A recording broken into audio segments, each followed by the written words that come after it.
Felicia From the Michaels, moment my you hear his princess, voice, you has know been there are entertaining going to be audiences problems. with a unique Joey style Coco Diaz has of been rocking provocative humor comedy since the stages for 90s, all right? 15 years. With her You've seen him in tongue-in-cheek, films and she's been television, exploring but such his topics real of the patois, dynamics as of he's the fond of saying, male-female are the relationships, stories from or his as we call them past here in and the his studio, chaotic dirty views on thoughts, life that will make and this the podcast proliferation a different of the beast. sensual Raw feminist. pain and She's a little passion is how I firecracker really rolled up, and that's describe why I this love her, and that's why you're going to love New listening. So Jersey tune in, all right? Animal. This is our 25th episode Wow. of Beauty and the Beast 25. Remember when we did the first few and I thought, oh my god, if we get to 25, even if we just do 25, that'll be good enough, you know? And now and it seems so daunting, and now here we are at 25. 25 podcasts, unbelievable. Yeah. 75 more, we get a century. 75 more, and we syndicate. Right. We get syndicated in a couple markets and shit like that. Greetings to all you cocksuckers out there in Podcastville. Beauty and the Beast podcast, Felicia Michaels. Joey Diaz. What's up, you sexy animal? What's up, Joey? It's great to see you. I miss Everything. You missed me this week, You know, right? I hadn't seen her since 5 days. It was like by Saturday, I'm like, something's missing in my life. And I'm like, Felicia. You know what I was thinking? Because I don't know if you guys can hear it, but we both are a little bit sick. We shared a cigarette the other day, and my disease is in you, but you didn't get into me. Perfect scenario. No, here's the thing. I got it Wednesday night from Brea. When I was in Brea, they had this big pipe, and 15 people were smoking outside. So I think I got it from that. Thursday was when I started getting that feeling. From me. Yeah, you got it. I started getting that feeling. Friday, I had that feeling, but I was combating it. I kept blasting with vitamin C, 1,000 milligrams. I ate like 15 of those because for every one you pop, you piss it right out. So you got to keep putting them in there. And then by Saturday, it hit. And then, hey, man, it's Tuesday. I feel good, you know, and that's all that matters. I'm back, and I'm ready. The year's starting officially today. In my eyes. Yeah, because the year started off and I went right to work on that movie, and then I got sick, and it was just like I was expecting all this shit to happen and nothing happened, so I was sitting at home waiting, and I couldn't really focus on a lot of shit that I had to do, and I ended up with going to Tennessee for the 4 days, and it's over with. Yes. Tennessee was a blast. It really was. You know, I got a little tighter with my wife. The first day was rough because we got up at 3, and the flight left at 10, and then after a 4-hour flight, we had to drive 3 hours, but we had a snowstorm, so it was really like a 2-hour drive that became a 4.5-hour drive. Oh, one of those. So you had my mammoth experience where you were like, what the hell? And then as I'm getting there, I get a call for a callback for a commercial. That they called a week early, and they're like, oh, no, we want to see him tomorrow. So it added more fury to me, but once I seen her family and where she's from, I mean, it's a dry county. Like, I thought Thursday night we'll go home, hang out at the hotel for a while, and then I'll see, like, an open mic somewhere, and I'll drive to it. Fuck that. Shut up with the open there mic. Was nothing. Oh, you know what? If I had a cock, I'd make you blow me right now with the open mic. Something to get out of the house. Something to get out of the house. Oh, my God. There was nothing. No, whatever. And you know me, I brought a little sack, and I puffed, and I watched it, but it was really weird to see her family. I mean, they have a farm, and they have a house, and he built it to dad. And they have eggs in an incubator downstairs, and they have chickens running around the yard, and they have their own pond, and they fish on it, and he restocks it, and it's just a really different way of living. And I could do it, Felicia. Like, I could do that style of living. At this point in my life, I could do it because I could adjust anywhere, but it's really weird how I got up there, and they're really Christian people, and I didn't curse the whole time I was there, but we watched sports, and I went to a homecoming for the niece. I mean, I didn't even go to my own fucking homecoming. And I went to the homecoming. I watched the girls' basketball team, even though my niece was hurt. She got a charge and hit her head, so the state won't let her play for a couple more games. But it was just, it was just really interesting to see their way of life and how they accepted me. Like, I stuck out. The first morning, it was definitely my cousin Vinny. We went to get eggs at this place, and the guy threw a dish of grits down. I nearly shit my fucking pants. Like real grits, you know what I'm saying, in front of you. Not on a picture or in a magazine or as Wikipedia. A little side dish to the real food. To get started, here's some grits. I nearly shit my pants. Here, wet your palate with some of this. Oh, I really felt like Vinny in that scene, you know. But the highlight of the weekend really had to be when we did like a lunch where they ate rabbit. Oh, yeah. They ate rabbit. I ate spaghetti. You know, I had noodle spaghetti because I just couldn't eat the rabbit. And it looked good. It looked like chicken. The fried smells good because they fry a lot of chicken and stuff. Where'd they get that rabbit? Did they from the fucking yard somewhere. You know what I'm saying? He just woke up and went and shot 4 fucking rabbits, you know? Right. And they made the rabbit, and I ate the pasta, you know, whatever. And it was really weird because then they made us take a family picture. Right. And I never had a family picture growing up. I never really had a family, you know? So at first, I felt like what's the chick from the First Wives Club that was in The Godfather? When he Diane Keaton. Diane Keaton, when he pulls her over to take the picture. Yeah. You know, she's like, Michael. And he's like, no, your family. But it was so weird how her brother was there. He came down from Paducah with their baby and their wife. And her grandfather came, who was like 88. And so it's like a reunion. It was like a little reunion. Oh, nice. And we took this picture, and everybody took the pictures. And while I was standing there, it really hit home. I was part of a family. Like, I've been married to her, and I've been with her for 11 years. And it all came into fruition. You know, it's like she was standing next to me in the picture, and for some reason, at that time when they took the picture, her body and my body were perfect. Yeah. It's a really weird thing to describe, and on the way home, we talked about it, and I think it's going to make us closer, you know? And like I told you on the show before, that's one of my biggest fears, to fail. And I wrote a blog about it, how I'm not a vacation guy. It's just not my shit. Yeah, you know, I'm a failure when it comes to that shit. We heard that by the wanting to look for an open micer. Yeah, no, I'm a failure. Fly across the country, 3 hours later. Okay, where's the open mic? I'm on vacation, you know, and I don't even know how to act. And I said, when I was a kid, I had gone to Jamaica, and I lasted 3 days. One time, me and my buddies drove all night to hit Daytona Beach for spring break. All night we drove. We get there at 4 o'clock. We were back in a car by 6:30, headed back to fucking New York City. Oh, right. Because we were like, really? What the fuck is all these kids jumping up and down for? They don't even have Coke down here. What are we doing down here? Get back in the car. There's no hookers with wigs here. Yeah. What's the challenge? There's no hookers with wigs here. What the fuck? Bunch of girls dancing with bikinis trying to taunt me with that little pussy. You know, what the fuck? And then I went to Hawaii one time, and it never worked out for me. I'm just not I can't focus. I can't sit. I'm always thinking about, you know, what's going on. Oh, my God, there could be an earthquake and the building could fall on my cats. I understand what you're saying, because when I go on vacation, it's usually to go on a photography vacation where I'm walking around in circles looking for something pretty in the right sunlight.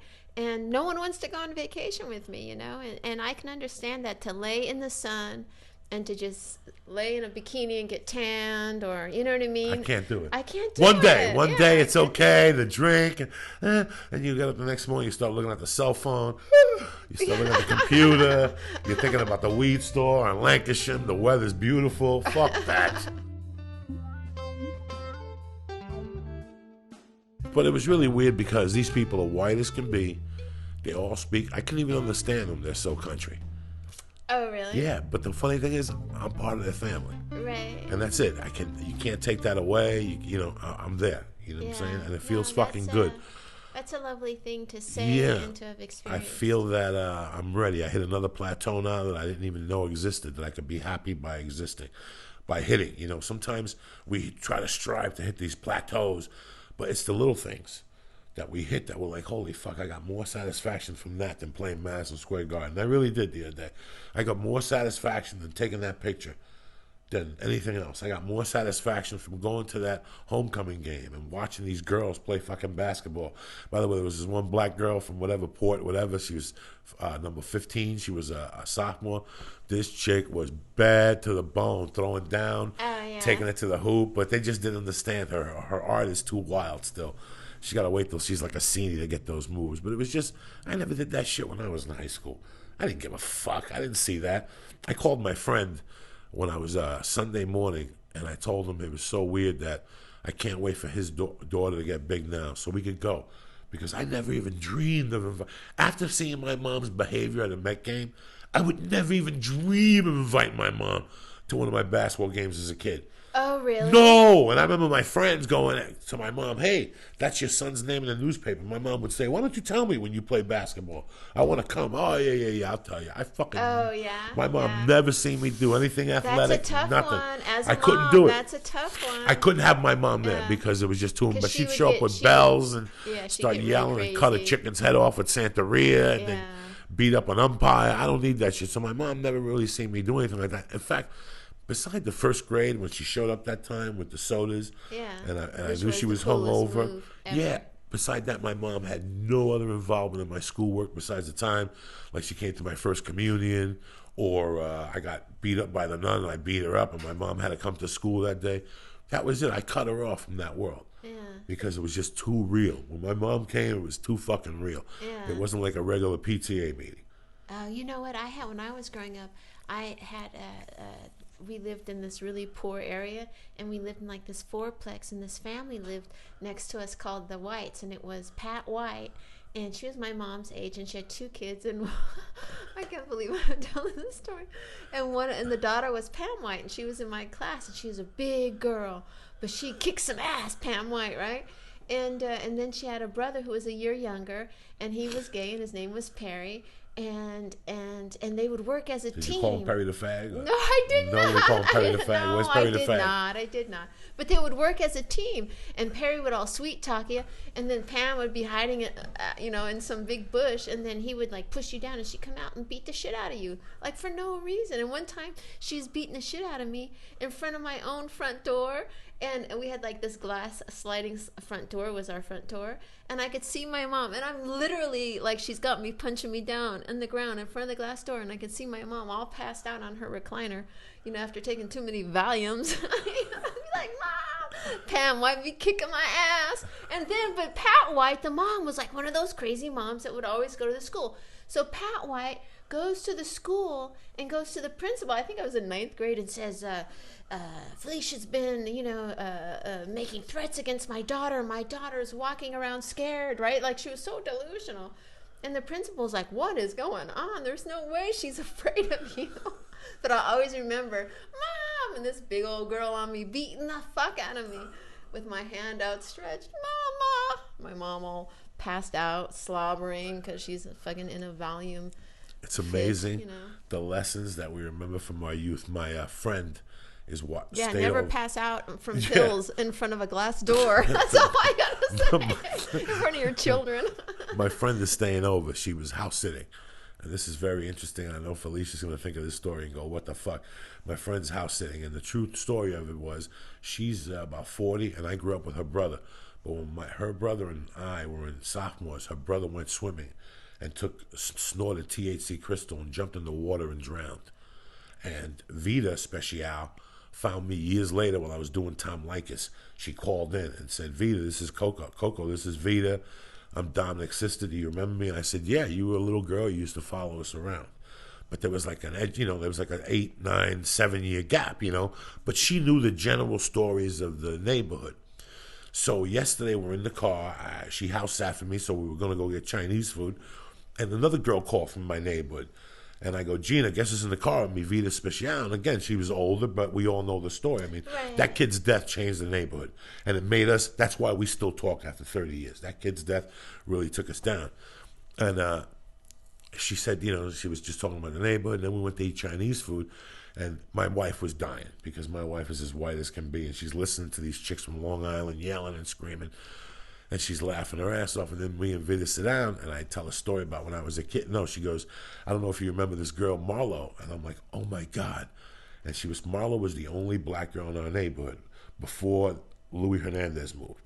And Marlo lived on a hill that was facing up. And we came from a nice area, but there's always that one block that's fucked up. And it came down to one house, and Marlo lived in that house. And her mother was white, and she was black, and no father was there. And she had 3 little white brothers, and they were like the low end of the neighborhood, And I never really fucked around with Marlo growing up. Hi, Marlo, how are you? She would beat you up. She was a big black chick that would beat you up. So yesterday we're reading, and Vita's talking about that Marlo was a little slow in high school, and I go, what happened? She goes, she would take a tit out during reading class and show it to the boys and drive the boys crazy and all this shit. Marlo had big titties even when she was 13. So, Felicia's, no, nothing like this. So, okay. It was just crazy that a younger generation knew Marlo, and she said that Marlo would beat people up, but she loved Vida. And I go, it's funny because one day I was at the courts when I was a young kid, and I had just moved into that area. And I had to be maybe... I moved into that area when I was like 8, and I'm maybe like 9. And I had heard some wild things at my house. My mom would say some wild things at the house. And I had grown up in New York, and I had, spent summers on 143rd Street. Right, and you had beat up a nun, so you were no stranger. By this time, I had beat up the nun already. And one day we're at this park, 38th Street, which is my neighborhood park. And in the middle of the park, there's a little hut where a guy lives in there. And he would put a TV in, like a park counselor. He would come from 9 to like 3 and put a TV in and a radio. And his job was to sweep and make sure kids didn't do drugs in the park and shit. But they always gave those jobs to people with edge. And we got Mr. Kennel. We got Mr. Kennel's father, Wacky Kennel's father. Jackie Kennel never had a tooth in his mouth since I remember. We had his father as the park counselor. So one day I'm over there taking jump shots, and Marlo's fighting with one of the kids. I had never spoken to Mr. Kennel. Marlo's fighting with a kid, and I'm just shooting jump shots, and all of a sudden they're getting into a spitting match. And the little white kid spits at Marlo, and Marlo spits back at him and hits him in the arm or something. And all of a sudden, Mr. Kennel had never, ever said nothing. I don't even know why I'm saying this. And he pops his head out of the thing, and he goes, "Hey, Louie, you better go home and wash that off. That nigga spit will go right through you." And I remember that I had never heard anything like that, and I was fucking mortified. Like, even Joe Diaz was fucking mortified. Like, I had never heard that, but this was like acceptable talk down there at this time. And I remember sitting there and just fucking freezing and I remember like going home and telling, like, not my mom, because, what was she gonna fucking say? She didn't even understand the language. But I remember telling Jackie the next day, like, Jackie, that was the hardest fucking thing I ever heard anybody say in my life. Wow. Like, I never forgot that. And I say some crazy things now, and I don't think I would ever say anything like that. I don't even want to repeat it, but I never, ever forgot that situation. I've heard 100 racial, spick slurs, Polak slurs, Jew slurs. Come on, I'm the king of that shit. I grew up around that, but I never heard anything like that. And this girl was maybe, like I said, if I was 9, she probably had to be 7. Yesterday, when I got off the plane, I went home. For some reason, I started watching Dr. J videos on YouTube, and I started crying, because anybody who knows anything about me knows that my hero, my biggest fucking hero ever, is Julius Erving. Bigger than Charles Bronson. Right. Bigger than fucking Charles Bronson. Up there with Charles Bronson. Yeah. Biggest hero in the world. Because as I was growing up, I had 2 posters on my wall. I had Led Zeppelin backwards, that one poster. Me and Ray Canella bought the poster, but the people who made the copies made it backwards. Ray Canella still has it. People have offered him $1,000 because they only made like 8 of those backwards. And the other poster on my room was Julius fucking Erving with a Nets shirt on, about to dunk with Converse Julius limousines for the feet. I once lied to you. I said that I would suck James Colburn's dick. I would suck Julius Erving's dick, and I almost did. Yeah, I would suck. Would you do a video? Would you do a No, I wouldn't do no YouTube video. What happened was, and then there would be like a one coming at you, like Kim Kardashian. What happened was there was suck his cock like that. No, I really want to talk about how you would suck it. On 47th and Bergen Line, there was a sneaker store, and they used to put numbers in with my mother, a little Cuban guy. So in the 70s, in the mid 70s, Julius Erving had a campaign for Converse. Hey, Dr. J, where'd you get those moves? Are you wearing magic shoes? Dun, dun, dun. And he would come and slam, and I would lose my fucking mind. So if you bought sneakers and you opened the box, you got 2 free tickets to a Converse All-Star Clinic with Julius Erving at CCNY and shit. And me and my buddies all did a sleepover, and we went over into Bronx by ourselves. We were like 9, fucking 10. Went into the Bronx by ourselves at 6 and stood online. And when Julius Erving pulled up with that Mercedes, I would have sucked his dick at a young age right there. I was ready to get Michael Jackson. Do you know what I'm saying? I was ready to get Michael Jackson. It was the weirdest thing because I loved him so much. I mean, it's so weird when you're growing up, you have these different heroes. Some people have hockey heroes. I had Julius Erving. I used to run home and watch him play, and it was like hope. When you're a kid, it's like Charles Bronson. It's hope. Yeah. And Julius Erving. And then when he got traded to the Sixers, I lost my fucking mind, Jack. That was the beginning of the end right there. Well, awesome. And I used to bet Julius Erving and go to the fucking games and yell at him. What'd you yell at him? I would suck your cock! Doc, I got you big cocksucker. You better make it happen. Remember one time I took this girl, Lisa Tizio. I was trying to make back up with her. So I took her to a net 6 a game. And I was dying to see Julius Erving, but I had beat these Cuban dudes. I was on a 3-day fucking run. This is like February, maybe, something like that. No, a little before December of 84 around there. And me and this girl would date and break up and whatever. And I was on a 3-day run. I tried to go legit. And at 11 o'clock at this paint store, I said, fuck it. I ain't selling no paint. And I had this beautiful Seiko watch. And I went over to these Cubans and I go, listen, bro, I got a guy that needs a half ounce of coke, but I got to bring it to him in New York City, and I don't have the 14 on me right now. Can I leave my watch as collateral? And he goes, yeah. These fucking Cubans didn't fuck around. So I left my watch and I took these 14 fucking grams. I'll never forget it. 11 o'clock in the morning, I started snorting. And I snorted the whole I woke up on a rocket ship. I don't think I told that story here. Under a rocket ship, peeling my fucking nose, trying to put rocks in because there was blood everywhere. It was disgusting. But I washed up that night. I hadn't slept, and I took this girl to a net game to try. I brought her roses. The whole time I'm coked up. And I got another bag in my jacket. And at halftime, I said to the girl, listen, sit right here. I'm going to go get her some sodas. And I went over and got a soda for her. And I went up to the bartender, and the bartender just had that look. And he had a bow tie on with a white tuxedo shirt, but he just had that look. You know, people? And I got the first gin and tonic. Oh, I'm drinking a gin and tonic. He's looking at me, and I'm looking at him. And he's like, you holding it? I'm like, absolutely. You must be a psychic. You know what I'm saying? So in those days, the Meadowlands already had those drinks that you put under and you press the button, and it would mix it with computerized. Right. So I tell the guy, where do you want to go? And he goes, there's a little room in the back. I go, let's go. So I start fucking. We got going to the back. I give him bumps. We come on. He's like, let's do a shot. We're doing whiskey right there. The game is back. I'm like, hold on. Put ice cubes in that Pepsi before it melts. I got to run down and bring it back to a listen.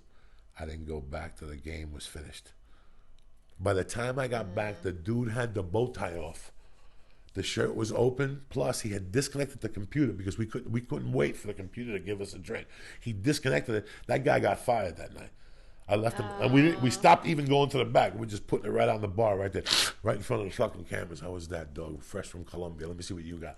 I went back. This girl was furious. Oh, my God. Dude. Furious. Absolutely. She must have lost her. Furious. I remember she said, just take me home. You're disgusting. She must have Marlo'd your ass. Oh, she's like, and now what are we going to do? You're probably going to have dead dick anyway, and all this shit. It was horrible. Oh, I'd be pissed, too. We were thinking about this because, Felicia, read the email we got, because as usual here at Beauty and the Beast, email, we get tremendous fucking emails, but this is the one that is the deepest. This is the best email of all time because it starts off, Dear Felicia, with all due respect, this mail is for Joey. It has some graphic stuff, and I don't want to disrespect you. Okay, so already I'm like, and continue. Yo, Joey, I'm at the bottom of a 20 bag. What's a 20 bag? Like a half a gram. You get those at El Compadre. Yeah, okay. They keep you going for the night. Yeah, I also like to pretend I don't know where the carburetor is on a pipe. Okay. And okay, I got a question for you. A few years ago, I was coked out of my head at a hotel. My homies had just come up with a few G's. Grams, I'm going to assume. And there was this girlie asleep, passed out, and I got a massive cowabunga foot fetish. So you know it is on coke. Fetish is 10 times more, and her heels were sticking out of the covers. And this girlie was brown skinned, and the bottom of her feet are killer pink. So I know I needed something to jack off to later. You know what I mean? So I decide I'm going to lick the bottom of this ruckus feet. So I do it, and it just gets me even crazier. So I go in again, still asleep. So I go in again. The Z's are floating above her head. So I go one more time, and she starts to wake up, and I hear her telling my boy, I think this guy just licked my feet. So I end up just fucking leaving right then and there. Walked a few miles, bought a porno mag, and jerked it off on the ground in an alley. This still haunts me.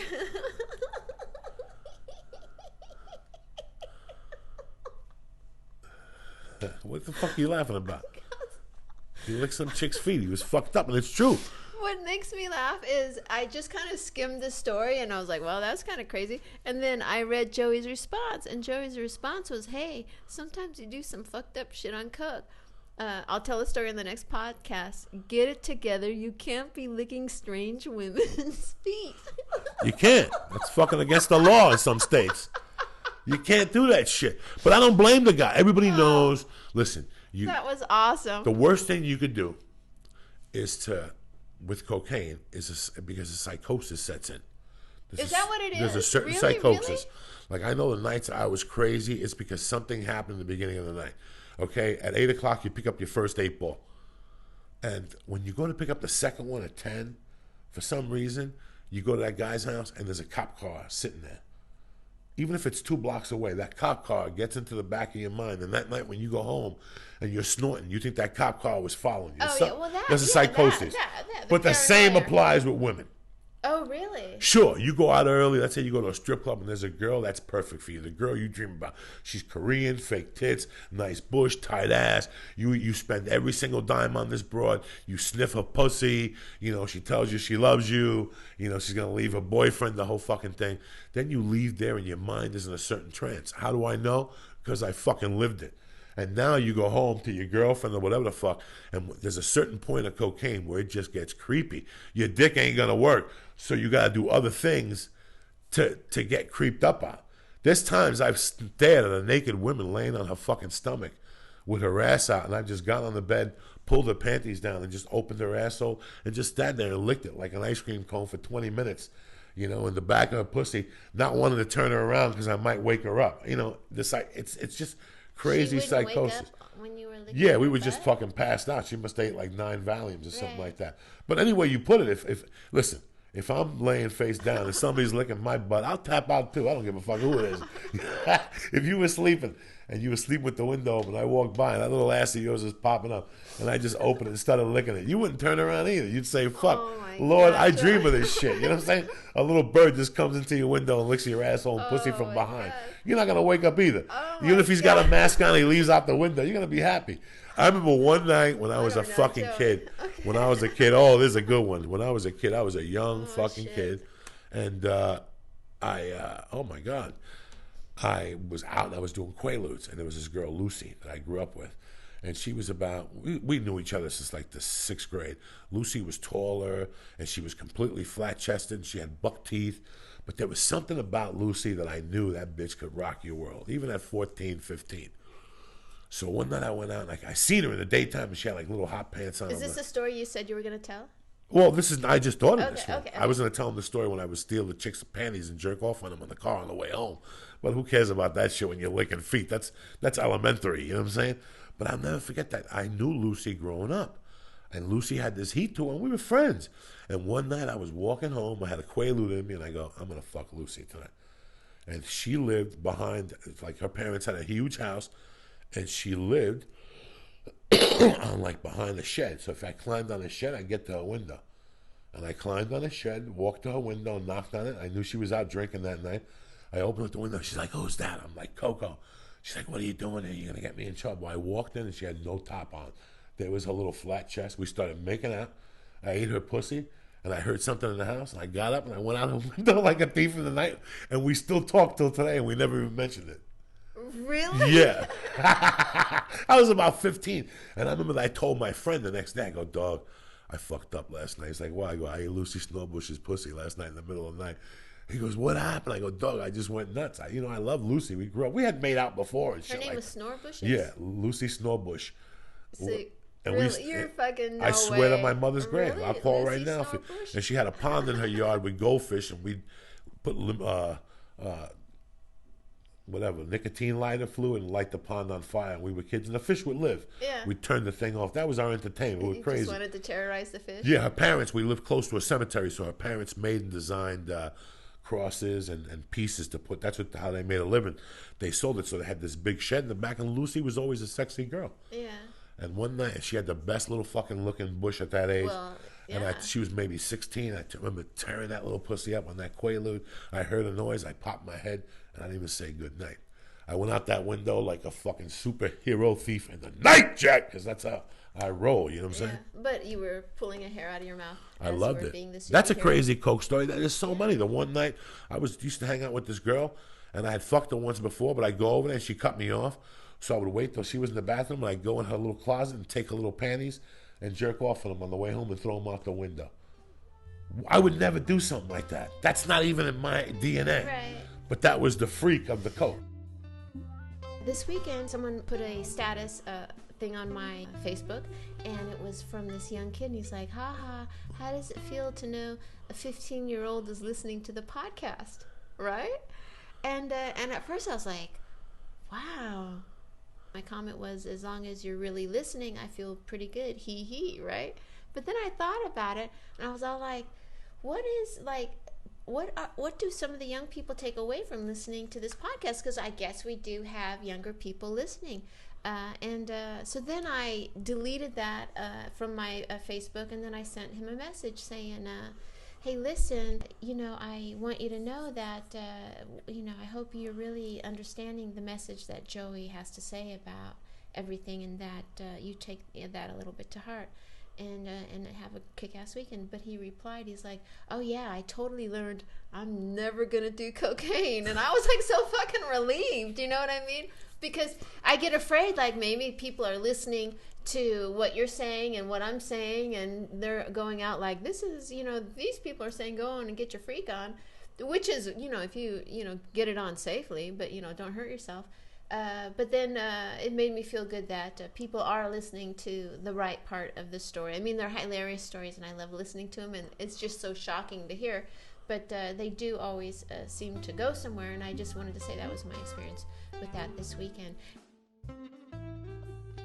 Some people email you, they send you a video, and I love all that stuff. But when I get an email that somebody like just the says, one we just talked about, my dick gets hard because we're getting somewhere. By you opening up to us, you're putting closure on it.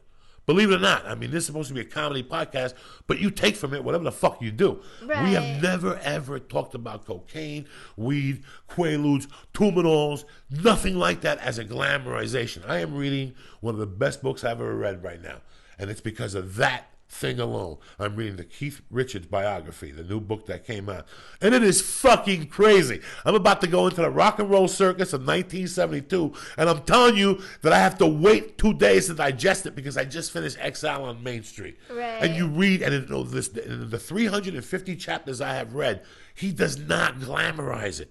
He does not glamorize the drug use. He's telling you a story, and what you take from it is whatever you take from it. Right. But I hope that 80% of you are like, holy fuck. This guy did what he did, and he's so lucky he's sharing this with us at 60. Absolutely. He's got kids. He's got a wife. He's got alimony. He's a regular guy that has lived. I mean, he told the story about John Lennon coming to his house, and that John Lennon was a fucking great guy, but he couldn't run with him. And that one night they all did acid, and they asked each other years later what happened that night. But he goes, one thing was certain, that he went into the bathroom and John Lennon was hugging the toilet, puking, and he popped his head up and he goes, John, what's going on? And John goes, man, I don't feel good, but this is the prettiest tile I have ever seen in all my fucking life. Yeah. And he didn't glamorize it. He's not putting John down. He talked about how John Lennon was a guy that spoke on an edge with you. And I really fucking understood that. People said John Lennon was a prick. He wasn't a prick. He just talked to you in a certain way. He said it, he goes, he told me something once that I wanted to hit him with a fucking guitar. But I knew he was right. He said, I didn't like the way you played that lead on that fucking song. He said, John had a way of saying things. His verbiage was on the fucking line of cutting edge. Even by the way, I've been listening to Dear Prudence. Yeah. Oh my fucking God. Yeah. Oh my fucking God. Oh, I saw that on Oh my fucking God. Yeah. I can't stop crying when I hear that song. But in all that book, I didn't want to go out and shoot heroin because I understood. He's saying it, man. Right. He's saying you're having a good time for 3 days, and then it's like the flu.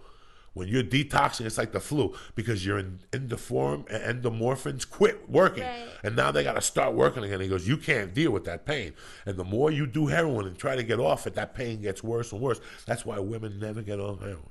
The pain is really? unbearable. It's unbearable. Really? Yeah, they never get. They just Because sizzle. we normally have a lot of pain in our life. With the pussy, with the kid, this is a bone pain that gets in there. So a lot of women try to kick. Yeah. The percentage rate is better for men than women with H. Oh, I Yeah. didn't So know that. again, don't do fucking H. I'll tell you what, I did it 3 years ago. One of the best experiences I did, but I won't do it again. Well, And I'm I've telling you never the done truth. it, I yeah. wouldn't do it, I've but never I done did it, it. yeah. And it was the best experience, drug-wise, I ever had. Fuck acid, fuck all that. Dear Prudence. Dun, dun, dun, dun. Oh, he breaks it down, John Lennon. That's a bad motherfucker, dog. Today's National John Lennon Day here on Beauty and the Beast podcast. All right. By the way, if you would like to send us an email, please email us at beautyandthebeastpodcast@gmail.com. I wanted to tell you, Joey, you can also post on our website or email us through the website. But Joey, you have to look when people email us through the website because you're hitting reply and it's going to the website. It's not going to their That's email. what I'm saying. Okay. I don't know what the fuck I'm doing. Yeah, I don't know what the fuck I'm doing. Look for the email and hit You know, on I'm the half email. retarded with the computer guy, so if you didn't get an email back, it's because and he answered all the email. You answered quite a bit. all of them yesterday, because you know when you go out of town, they could accumulate. And I didn't have access to a computer out of town. I don't want to bring a computer. I just check like Facebook real quick on Friday or my. And I saw. Did you see the email? You did, because you replied to it about the guy that said he's going through tough times. And he has a lot of personal problems, and a kid, and a fiance, and just and he started stealing to support them. And what did I write back to that guy? I said, do what you gotta fucking do, but also note that your family needs you more there. Nobody's good locked up. You ain't good locked up. I can't do shit locked up. I'd rather be broke and out there and watching my fucking space. And trust me, I got away with it for years. I got away with murder for years, so you always know that the end is near. The percentages are against you. Every time you do something, the percentages, it could happen just, you know. That's the thing. It's like I feel, because I grew up on welfare and was very poor growing up, and I can certainly understand a person's desperation. But you know, that's the thing is, and it's like how you say, when you participate in stuff like that, you're drawing an energy to you that you just don't know what's going to happen. You could get hurt. Number one, you could get hurt. You never know when you're doing this kind of stuff. Know. You leave your house with the best intentions. Your kid and your woman needs Listen, I'm going to go pick up an ounce of Coke. From there, I'm going to go to the bank and deposit it before the lights get shut out. I got to go to Stinky's and pick up the cash. And as you go to pick up the ounce of Coke, the cops are swarming you. And there goes your whole fucking day. And you know what? Yeah, you know, you got ahead a little bit, but they always fucking get you. They always get you. That shit, you always come out to lose. Listen, Keith Richards, Ozzy Osbourne, these are 3 of the many millions that have lived to tell their story. What about Belushi? What about, you know, Farley? What about fucking Pryor? All these people got affected by this shit. You know, every day I sit and I'm waiting for the other shoe to drop with me. What did I affect all those fucking years? I know something got affected. You're not doing it. You pay for everything in this life. Nothing is fucking free. Nothing. You pay for everything. So you steal a lighter for 59 cents, and later on you get a flat that costs you $18. And while you're changing the fucking flat in the heat, you're like, this is because of that lighter I stole.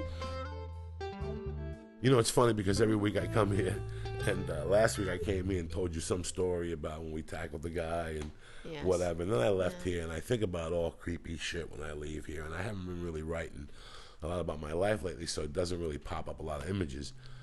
And then I was just thinking about, I think on one of the earlier podcasts I spoke about Sticky Charlie.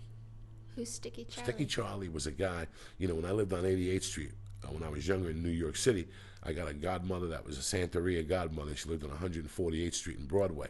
So on the weekends and stuff, I would go up there, and it was like being in 2 different worlds. Here I was during the week with all nice white kids on Riverside Drive with lunch boxes and white T-shirts, and everybody had a mommy and a daddy and shit, you know what I'm saying? Okay. Everybody walked to school, and everybody had $1 in their pocket. And on the weekends, I would go 50 blocks north, and it would be a complete different world. You know, Irish kids were dirty, and they had 9 brothers, and they shared 1 T-shirt, and, you know, you had these Puerto Rican kids. And I remember this particular family, the Cedeños, and the older sister sang for the New Riders of Purple motherfucking Sage on Saturday Night Live and everything, Nancy Cedeño, and I was in love with her. When I was about in all those ages, she was older, and we all knew she was type of a freak. She smoked pot, you know. Wow. Oh, my God, you know, and all that shit. But one of my early experiences there, and one of the things I feel the most guiltiest about in my life, was that when I was about 7, maybe 8, maybe 6, in those years, I used to be I was a real model guy. I don't know if I talked to you about this. A model guy? Model guy. Like, I loved making models. Oh, I was like, you modeled? No, so you like for what? Mad Magazine? What am I going to fucking model like, for? What the fuck is this story going through? So I used to make models. Right. In the summers, I would Frankenstein and Spider-Man and cars and ships. And I had this nerdy friend, and you know, even though I was crazy and we liked to break windows and go to Riverside Drive and look at dead bodies on the rocks and shit, part of my day I'd go hang out with this kid over the model store, and we'd fucking geek it up and read comic books and model it up, and I wouldn't tell the tough kids. Yeah. This is my passion. Right. But I figured out that every time I went to the model store, there was this guy outside, and he would always go, "Psst, kid, come here. Can you do me a favor? The owners and me got into a fight. Didn't I tell you about this? Yeah. Can you get me some glue?" And I remember that years later, I thought about how bad I used that guy. Like when I was about 11, I thought about how bad I had used him. Like that was the first time that I had stabbed it. Like in my mind, I realized I was using somebody. I was playing with their mind. Yeah, but how old was he? He was 30, but he wasn't all there. He was huffing, and he would ask you to he was a professional huffer. Right, so he would ask you to go in and buy the glue. Right. And he was banned from every hardware store, every paint store in the area. And for some reason, a lot of kids went into this one, so he'd say, kid, it costs 35 cents for a tube.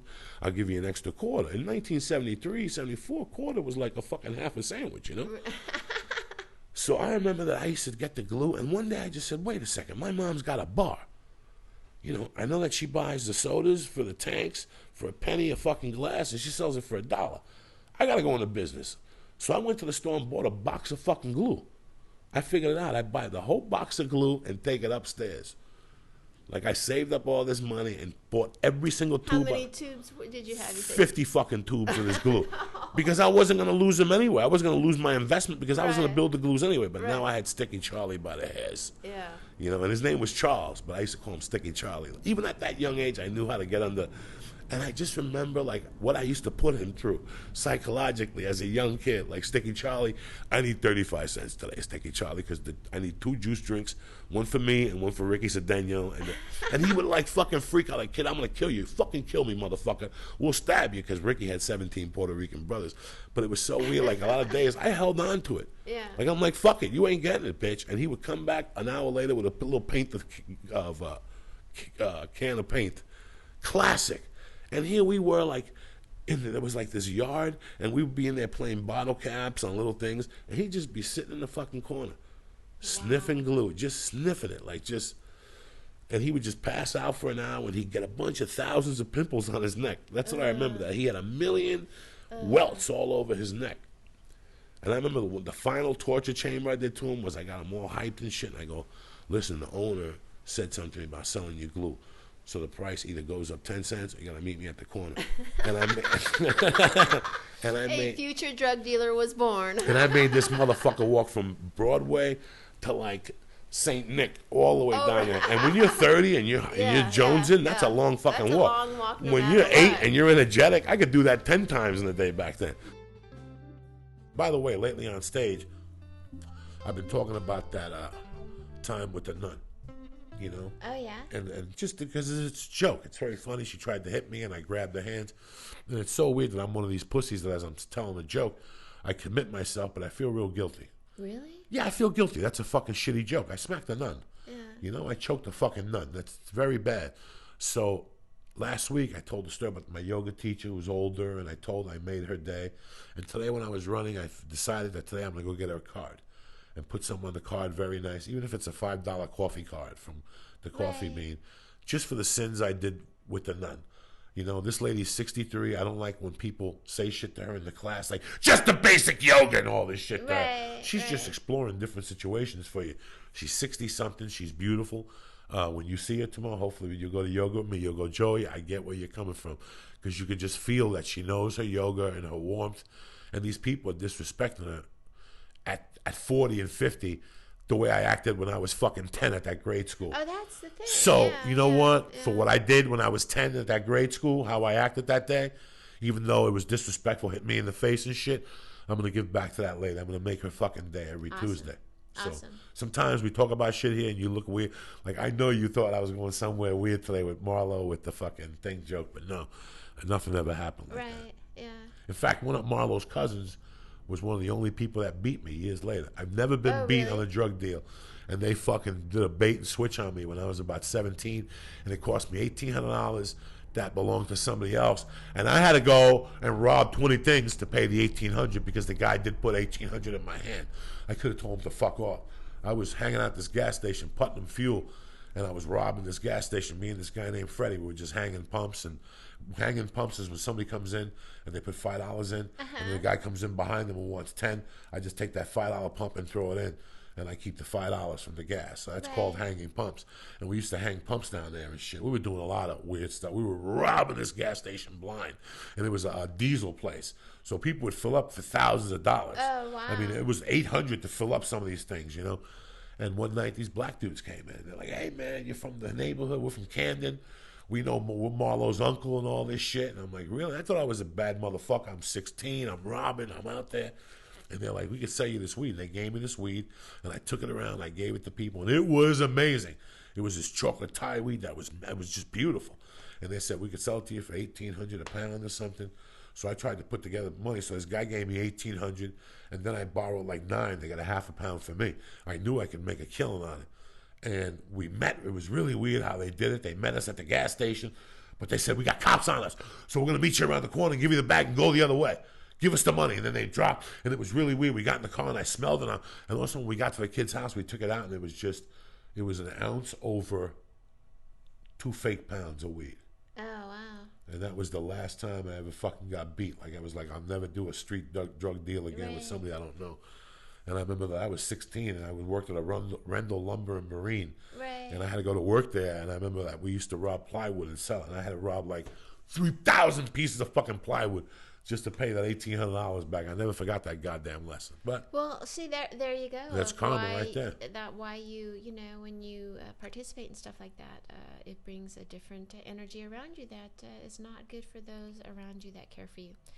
And now punch me in the face. Anyway, I would like to give a shout out to our sponsors. Do it, baby. Hit it. If you are in the mood to give a blowjob to one of your favorite basketball stars and you need some knee pads, hey, go to adamandeve.com and order some knee pads. You can order knee pads, nipple clamps, gel, anal beads, whatever you got to do. Benoit balls. Benoit balls. A basketball player would probably like some Benoit balls. That's right. I say that 10 times in a row.